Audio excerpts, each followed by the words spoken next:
إن الحمد لله نحمده ونستعينه ونستغفره ونعوذ بالله من شرور أنفسنا ومن سيئات أعمالنا من يهده الله فلا مضل له ومن يضلله فلا هادي له وأشهد أن لا إله إلا الله وحده لا شريك له وأشهد أن محمدا عبده ورسوله أرسله بالحق بشيرا ونذيرا ما بعد فإن خير الحديث كتاب الله وخير الهدي هدي محمد صلى الله عليه وسلم وشر الأمور محدثاتها وكل محدثة بدعة وكل بدعة ضلالة وكل ضلالة في النار فأعوذ بالله السميع العليم من الشيطان الرجيم بسم الله الرحمن الرحيم قاف والقرآن المجيد بل عجبوا أن جاءهم منذر منهم فقال الكافرون هذا شيء عجيب أإذا متنا وكنا ترابا ذلك رجع بعيد قد علمنا ما تنقص الأرض منهم وعندنا كتاب حفيظ بل كذبوا بالحق لما جاءهم فهم في أمر مريج وقال الله تبارك وتعالى في موضع آخر اليوم أكملت لكم دينكم وأتممت عليكم نعمتي ورضيت لكم الإسلام دينا وقال النبي صلى الله عليه وسلم من أحدث في أمرنا هذا ما ليس منه فهو رد وقال النبي صلى الله عليه وسلم من عمل عملا ليس عليه أمرنا فهو رد. قابل احترام بزرگوں، نوجوان دوستوں، حاضرین جمعہ، محترم سامعین، ماں اور بہنوں، سب سے پہلے ہم اللہ رب العالمین کی تعریف، توصیف، بڑائی، کبریائی بیان کرتے ہیں جو خالق کائنات، مالک ارض و سما ہے. بعدہ بے شمار درود و سلام نازل ہوں اللہ کے برگزیدہ نبیوں پر، رسولوں پر، خصوصاً آخری نبی جناب محمد رسول اللہ صلی اللہ علیہ وسلم پر، ازواج مطہرات، بنات رسول، صحابہ صحابیات، تابعین تابعات، بزرگان دین اور ائمہ کرام پر. اللہ ان تمام اسلاف پر اپنی رحمتیں نچھاور کرے، آمین. محترم حضرات، حمد و ثنا اور درود و سلام کے بعد، خطبہ مسنونہ کے بعد ہم نے سورہ مائدہ کی آیت نمبر 3 اور صحیح بخاری کی ایک حدیث اور صحیح مسلم کی ایک حدیث آپ کے سامنے رکھی ہے.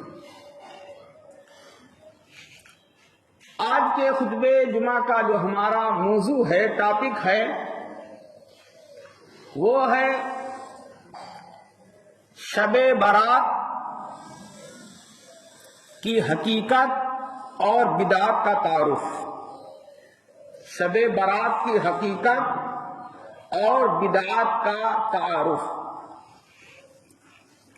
محترم حضرات، آپ لوگوں کو یہ چیز اچھی طرح سے معلوم ہے کہ مذہب اسلام خالص کتاب و سنت کا نام ہے اور شریعت اسلامیہ دلیل کا نام ہے اور دلیل کتاب و سنت کا نام ہے. مذہب اسلام جہاں عقائد پر مشتمل ہے، اس کی تعلیمات اخلاقیات پر، عبادات پر، معاملات پر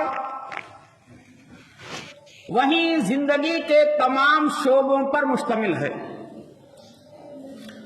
اللہ کے احکام کو من و عن اللہ کے رسول صلی اللہ علیہ وسلم نے امت محمدیہ تک پہنچا دیا، اس میں ذرہ برابر کمی اور بیشی نہیں کی۔ حجۃ الوداع کے موقع پر اللہ کے رسول نے 1 لاکھ سے زائد صحابہ کرام کی موجودگی میں یہ کہا تھا کہ میرے صحابہ یہ بتلاؤ کیا میں نے اللہ کا پیغام آپ لوگوں تک پہنچایا کہ نہیں پہنچایا؟ تمام صحابہ کرام نے کہا تھا کہ آپ نے پہنچا دیا۔ آپ نے اللہ کا پیغام پہنچا دیا، آپ نے اس میں کمی بیشی نہیں کی۔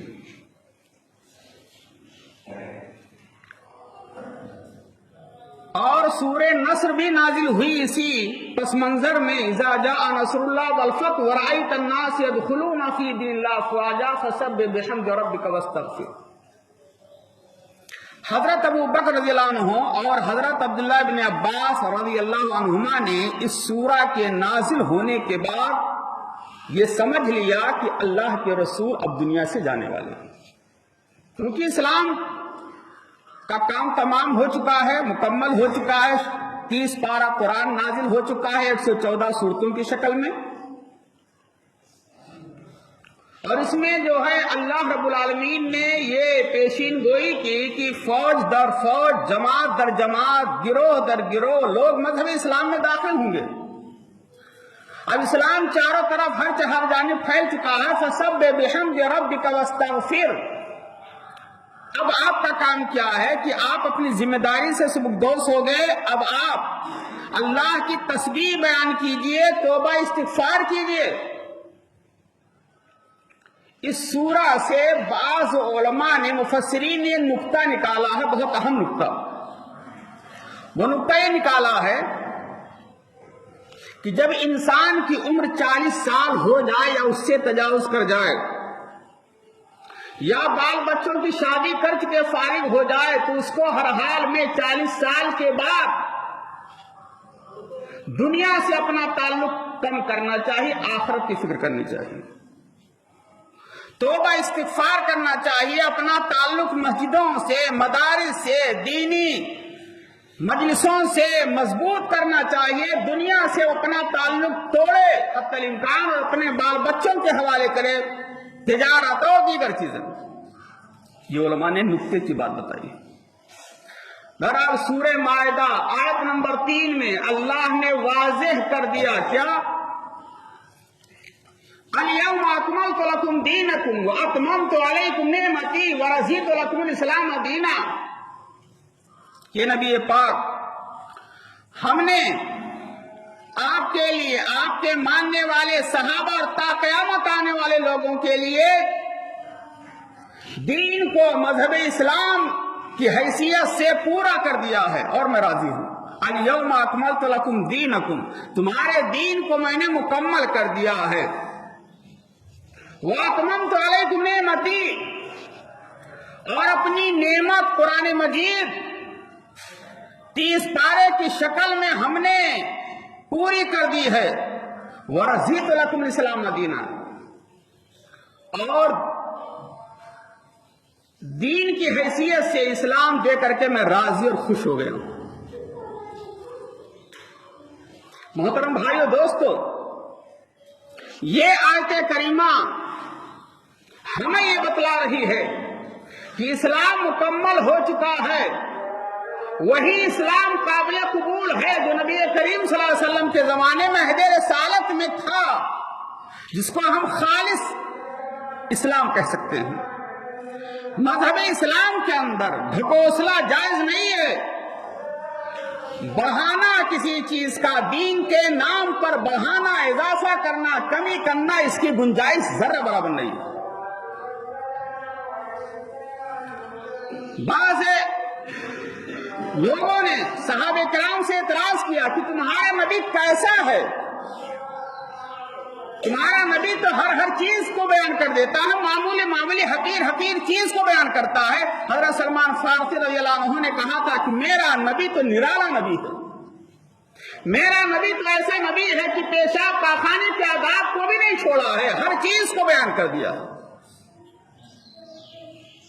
اب یہ مسئلہ بالکل واضح ہو گیا الیوم اکملت کی آیت سے کہ اسلام کے اندر، دین اسلام کے اندر اضافہ کرنا حرام، بڑھانا حرام، گھٹانا حرام۔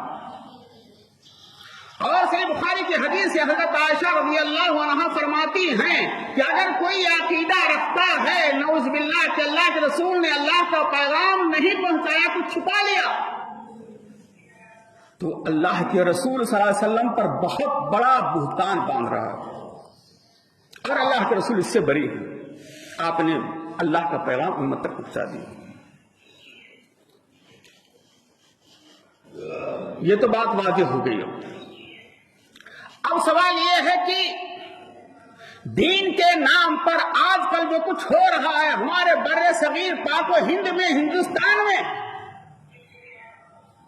یہ عوام بیچاری جاہل ہے، دین کے نام پر جان نچھاور کرنے کے لیے تیار ہے، اور نبی کی سنت کے نام پر تو ہر چیز کرنے کے لیے تیار ہے، سمجھتی ہے کہ نبی کی سنت ہے، نبی کی محبت میں ہم محبان رسول بن جائیں گے، جنت مل جائے گی۔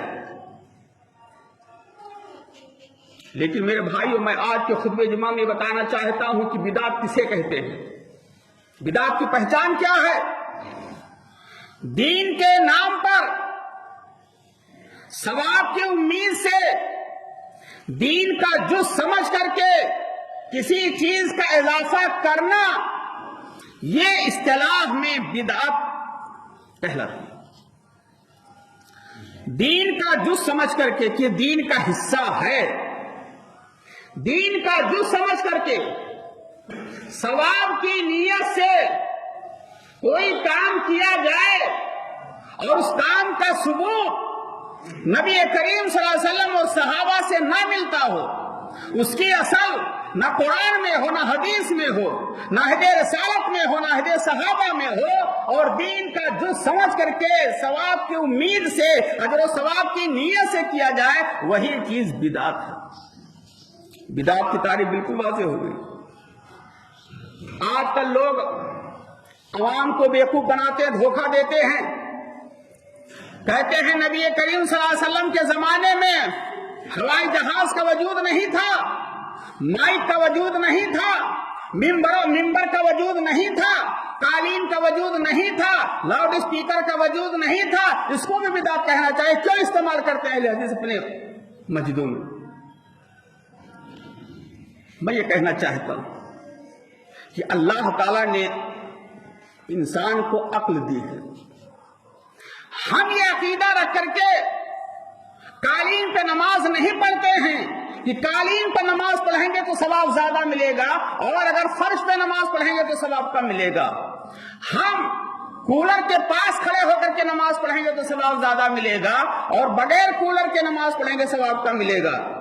ہم پنکھے کے نیچے نماز پڑھیں گے ثواب کم ملے گا، ثواب زیادہ ملے گا، اور بغیر پنکھے کے نماز پڑھیں گے ثواب کم ملے گا۔ ہمارا عقیدہ نہیں ہے، یہ اللہ کی نعمت ہے، یہ وسائل ہیں اللہ نے دیے ہیں استعمال کرنے کے لیے۔ مائک ہے آواز پہنچانے کے لیے، کولر ہے ہوا پہنچانے کے لیے، اور قالین ہے نمازی کو سکون اور راحت پہنچانے کے لیے ہے۔ یہ دین کا جز نہیں میرے بھائی، ثواب کی امید سے دین کا جز سمجھ کر کے کوئی نہیں پڑھتا ہے، نہ کوئی استعمال کرتا ہے۔ لہذا عوام کو یہ ورگلانا، یہ سراسر جہالت اور شریعت اسلامیہ سے ناواقف ہونے کی واضح دلیل ہے۔ جو جاہل کی پوشاک اچھی تو کیا، چھچھندر کے سر میں چمیلی کا تیل، یہ جاہل لوگ ہیں، علماء بنے ہوئے ہیں، علماء سو ہیں، لمبی لمبی ٹوپیاں ہیں، جبے کبے ہیں، شریعت کا علم نہیں ہے، اور دین کے ٹھیکیدار بنے بیٹھے ہیں۔ یہ دین خود بھی ڈوبے ہیں، قوم کو بھی لے ڈوب رہے ہیں۔ یہ قیامت کے دن اللہ تعالیٰ ان سے سوال کرے گا۔ عوام کی غلطی نہیں ہے، عوام کو صحیح رہنمائی نہیں کی جا رہی ہے، عوام کو ورگلایا جاتا ہے۔ بہرحال صحیح بخاری کی حدیث ہے، اللہ کے رسول صلی اللہ علیہ وسلم نے ارشاد فرمایا، من احدث فی امرنا ھذا ما لیس منہ فہو رد۔ جس نے دین اسلام کے اندر کوئی نئی چیز ایجاد کی، من احدث فی امرنا، ہمارے حکم یعنی ہمارے دین اسلام کے اندر کوئی چیز ایجاد کی، من احدث فی امرنا ھذا ما لیس منہ فہو رد، اور اس کا تعلق ہمارے دین اسلام سے نہیں ہے، اس کا تعلق، اس کا ثبوت ہمارے قول اور فعل سے نہیں ہے، ثواب کی امید سے دین کا جو سمجھ کر کے دین میں ڈھکوسلا کیا، ایجاد کیا، فہو رد۔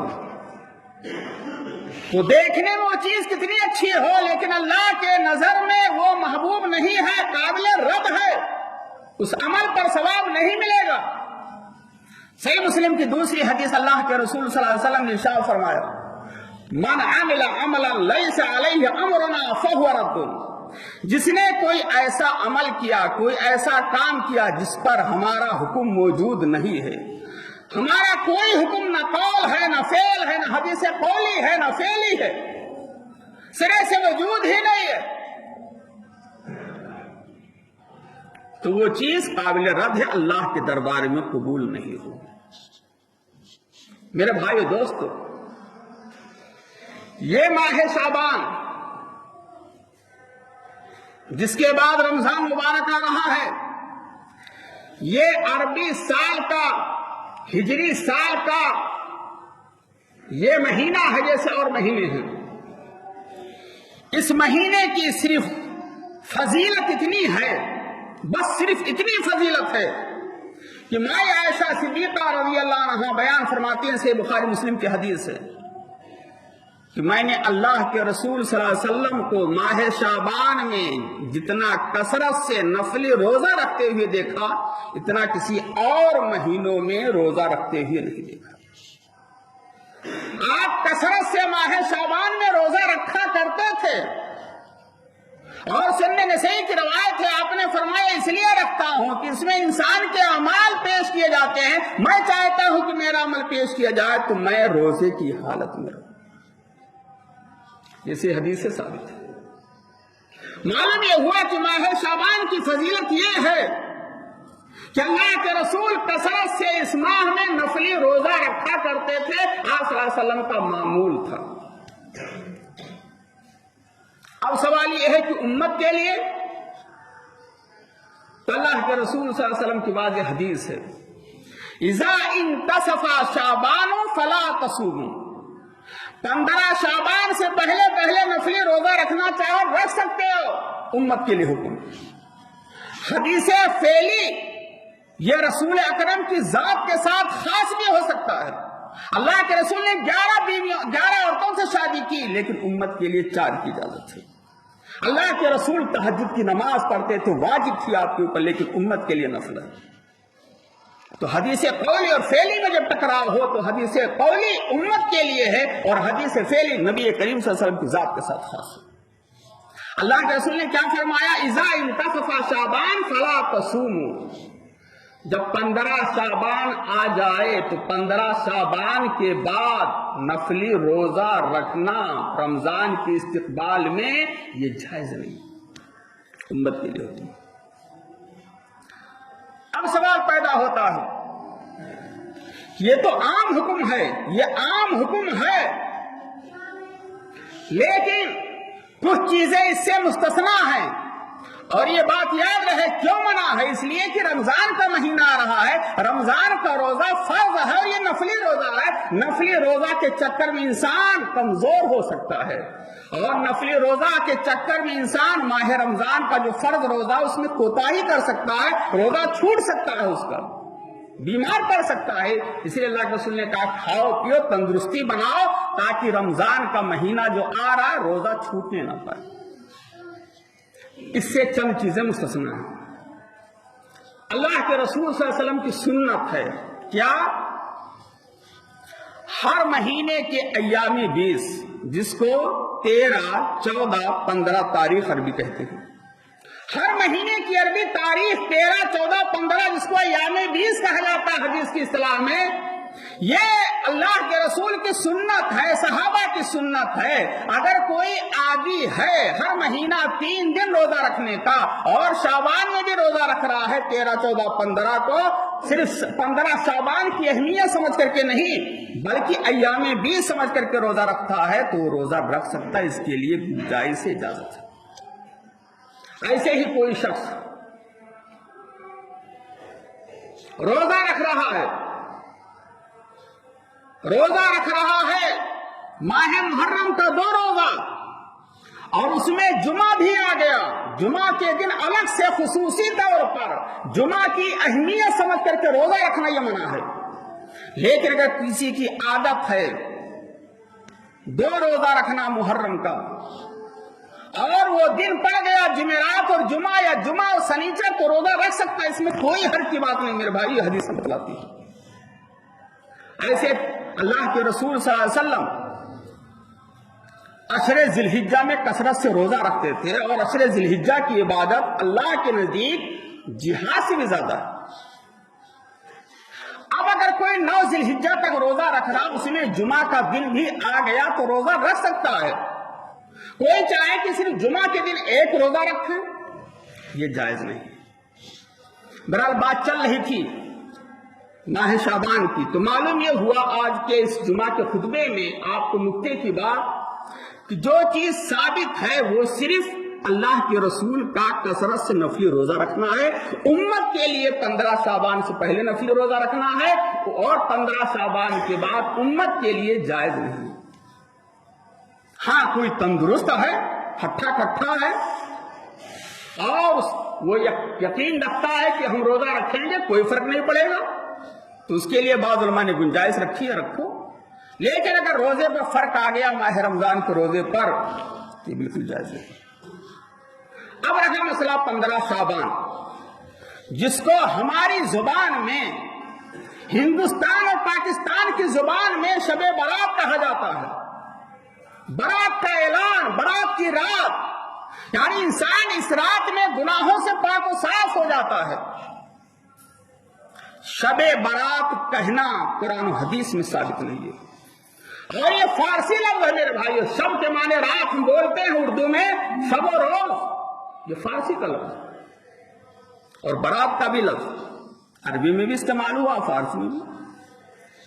سورہ دخان کی جس آیت سے استدلال کیا جاتا ہے کہ قرآن مجید نازل ہوا ہے 15 شعبان کی رات میں، استدلال غلط ہے۔ اکثر مفسرین نے کہا ہے اِنَّا أَنزَلْنَاهُ فِي لَيْلَةٍ مُبَارَكَةٍ سے مراد شب قدر ہے، نہ کہ 15ویں شعبان کی رات۔ دلیل کیا ہے؟ سورہ قدر، اِنَّا أَنزَلْنَاهُ فِي لَيْلَةِ الْقَدْرِ وَمَا أَدْرَاكَ مَا لَيْلَةُ الْقَدْرِ لَيْلَةُ الْقَدْرِ خَيْرٌ مِنْ أَلْفِ شَهْرٍ۔ 1000 مہینے کی عبادت سے بہتر ہے، یعنی 83 سال 4 مہینے کی عبادت سے بہتر ہے شب قدر۔ یہ شب قدر کی اہمیت ہے۔ تو ایک بات واضح ہو گئی کہ قرآن مجید نازل ہوا ہے رمضان کے آخری عشرے کے طاق راتے میں، جس کو شب قدر کہتے ہیں، نہ کہ شب برات 15 شعبان کی رات میں۔ آج مسلمانوں کا عقیدہ یہ ہے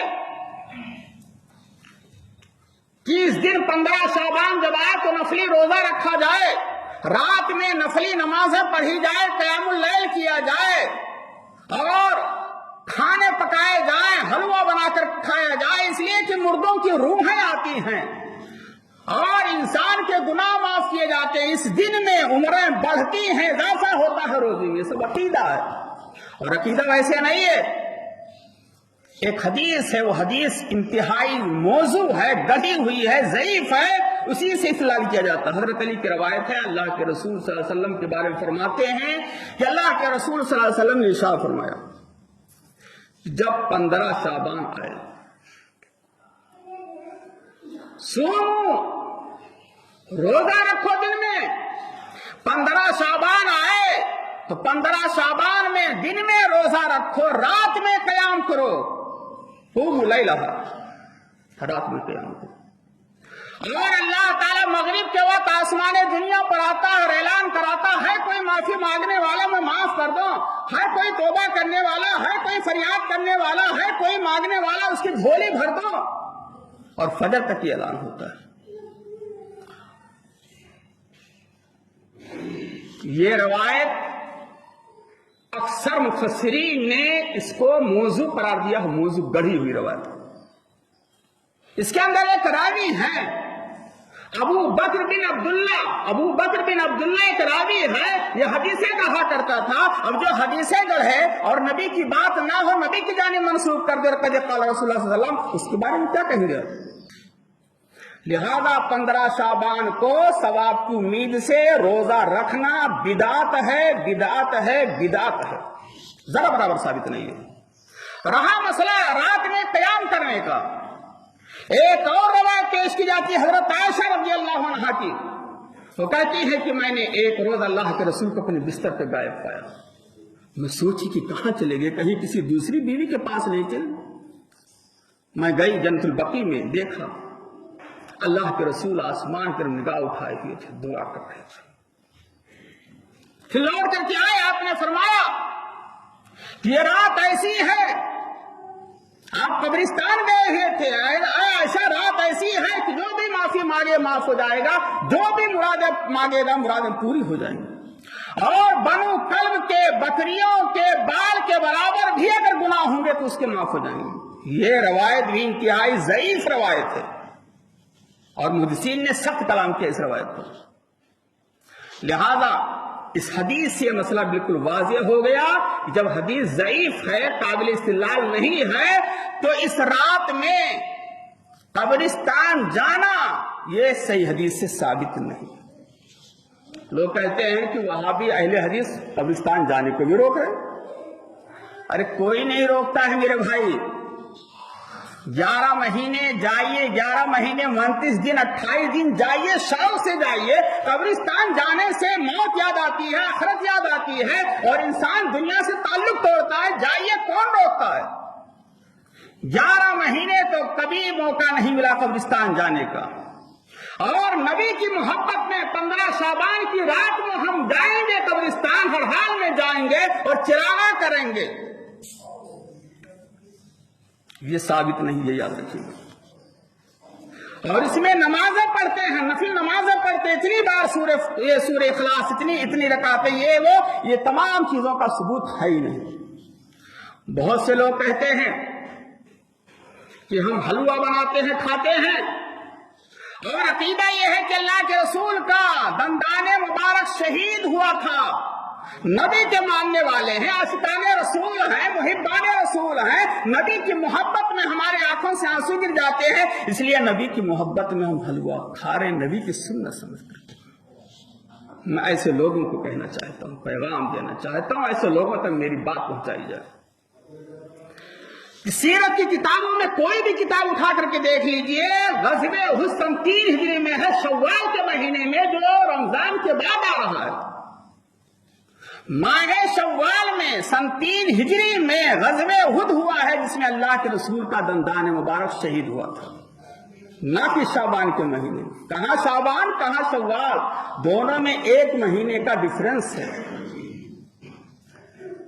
اور کسی بھی صحیح روایت سے یہ ثابت نہیں ہے کہ اللہ کے رسول کا دانت ٹوٹا ہو تو آپ نے حلوہ بنوا کر کے کھایا ہو. لیکن بفرض محال ہم مان لیں کہ اللہ کے رسول کا دانت ٹوٹا، آپ نے حلوہ کھایا، محبت میں آپ کھا رہے ہیں، ٹھیک ہے. نبی سے محبت ہے تو نبی کریم صلی اللہ علیہ وسلم نے اپنا گھر چھوڑا تھا. محبان رسول کو دعوت دیتا ہوں، اپنا گھر چھوڑو نبی کی محبت. جہاد میں چلو، بے شمار مواقع ہیں جہاں پر مسلمانوں پر ظلم و زیادتی ہو رہی ہے، نکالو تلوار، جاؤ، گھر چھوڑو، بال بچوں کو چھوڑو، رشتہ داروں کو چھوڑو، اور جاؤ اللہ کے راستے میں جہاد کرو. دندان توڑو، آپ کا دانت ٹوٹے گا، اور حلوہ بنوا کر کے میں خود حاضر کر دوں گا آپ کی خدمت میں. لیجیے بھائی صاحب، حاضر کھائیے. یہاں تو معاملہ یہ ہے کہ ڈھکوسلا ہے، زبانی خرچ ہے، دعویٰ ہے بغیر دلیل کے، دعویٰ ہے محبان رسول کا، دعویٰ ہے عاشقان رسول کا. دانت بھی نہیں ٹوٹتا ہے، شوال کا مہینہ بھی نہیں آتا ہے، گھر چھوڑتے بھی نہیں ہے، جہاد بھی نہیں ہو رہا ہے، اور بنا بنایا حلوہ نبی کی محبت میں ہضم بھی ہو رہا ہے. حلوہ کھانا منع نہیں ہے، یہ مقوی غذا ہے، مقوی بدن ہے، کھائیے. 11 مہینے کون منع کرتا ہے؟ لیکن یہ عقیدہ رکھ کر کے کہ 15 شعبان کو نعوذ باللہ نبی کریم صلی اللہ علیہ وسلم نے حلوہ کھایا تھا، نبی کی محبت میں حلوہ کھاتی ہے، غلط. نبی کا نام آ جائے تو آنکھوں سے آنسو گر رہے ہیں، یا رسول اللہ کے نعرے لگ رہے ہیں۔ اگر حقیقت میں محبت ہے، محبان رسول کا دعویٰ ہے، تو پیارے رسول نے اصول بتایا ہے، من احب سنتی فقد احبنی ومن احبنی کان معی فی الجنہ۔ جو مجھ سے محبت کا دعویٰ کرتا ہے اس کے لیے ضروری ہے کہ میری سنت سے محبت کرے، اور جو میری سنت سے محبت کرے گا وہ حقیقت میں میرے ساتھ جنت میں داخل ہوگا۔ یہ نبی نے طریقہ بتا دیا۔ کتنے عاشقان رسول، یاد رکھیے گا میرے بھائیوں، عاشق کا لفظ، عشق کا لفظ نبی کی ذات کے لیے جائز نہیں استعمال کرنا۔ عشق و محبت کچھ اور ہی ورڈ ہے۔ اگر آپ اپنی ماں سے کہیں ماں میں تم سے عشق کر رہا ہوں، تو کیا بیتے گی؟ اپنی بیٹی سے، بہن سے کہیں بہن میں تجھ سے عشق کر رہا ہوں، بیٹی میں تجھ سے عشق کر رہا ہوں، عاشقانے بہن ہوں، کیا بیتے گی؟ کیا نبی ہی کی ذات ملی تھی؟ لہذا عاشقان رسول یا عشق رسول یہ استعمال کرنا ایک مومن کے لیے جائز نہیں ہے۔ اگر نبی سے محبت ہے اور محبان رسول کا دعویٰ ہے تو چہروں پہ داڑھیاں کیوں نہیں؟ اگر محبان رسول کا دعویٰ ہے تو سگے بھائی سے گفتگو بند کیوں ہے؟ پیارے نبی کی حدیث سے، بخاری کی حدیث ہے، لا يدخل جنت قاطع رحم، رشتہ داری کو کاٹنے والا جنت میں داخل نہیں ہوگا۔ نبی کا فرمان ہے کہ آپس میں بدگمانی نہ رکھو، آپس میں حسد نہ رکھو، ہمارے دل پاک ہی نہیں ہیں اور ہم نماز سے کوسوں دور ہیں، توحید سے کوسوں دور ہیں، سنت سے کوسوں دور ہیں، ہماری بہن بیٹیاں آزاد ہو کر کے بے پردہ بازاروں میں گھوم رہی ہیں، اور شادی بیاہ میں جا کر کے دیکھیے عریانیت کو بازار گرم ہے۔ اور آج جب دشمن انگلی اٹھاتے ہیں ہماری ماں اور بہنوں کے حجاب پر تو ہم تلملا اٹھتے ہیں۔ وضع میں تم ہو نصارا تو تمدن میں ہنود، وضع میں تم ہو نصارا تو تمدن میں ہنود، یہ مسلمان جنہیں دیکھ تو شرمائے ہو۔ قوت فکر و عمل پہلے فنا ہوتی ہے، قوت فکر و عمل پہلے فنا ہوتی ہے، پھر کسی قوم کی شوکت پہ زوال آتا ہے۔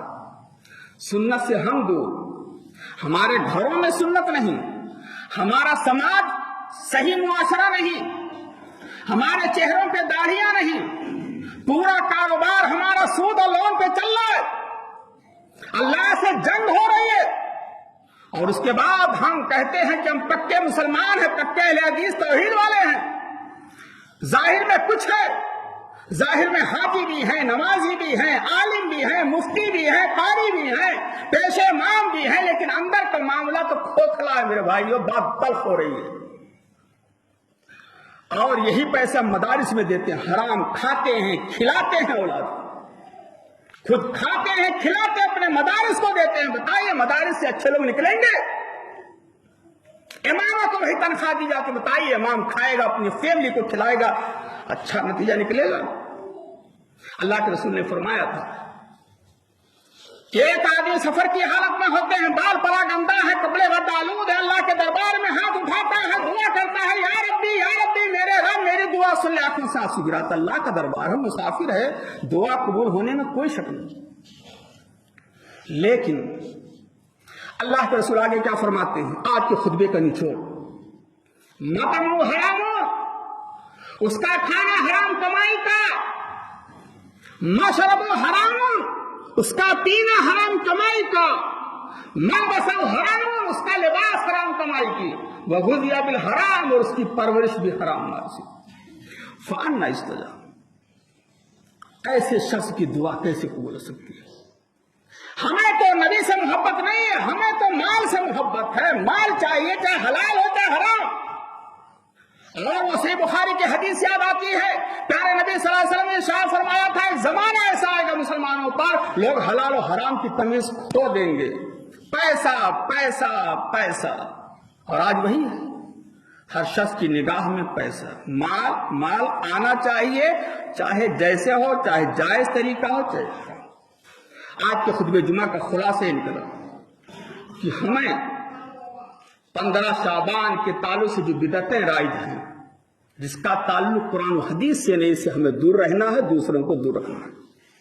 ہمیں عقیدے توحید پر قائم رہنا ہے، سنت کی ترویج کرنا ہے، سنت کو پھیلانا ہے، اور اپنے معاملات کو بھی قرآن و سنت کے دائرے میں رکھ کر کے زندگی گزارنا ہے۔ قرآن مجید کی ایک آیت، یا ایھا الذین آمنوا ادخلوا فی السلم کافہ، اے ایمان لانے والو اسلام کے اندر مکمل طور پر داخل ہو جاؤ، ولا تتبعوا خطوات الشیطان، شیطان کے راستوں کی پیروی نہ کرو، تمہارا کھلا ہو دشمن، آدھا تیتا آدھا بٹے، نہ الا الذی، ہمارا اور آپ کا حال ہے۔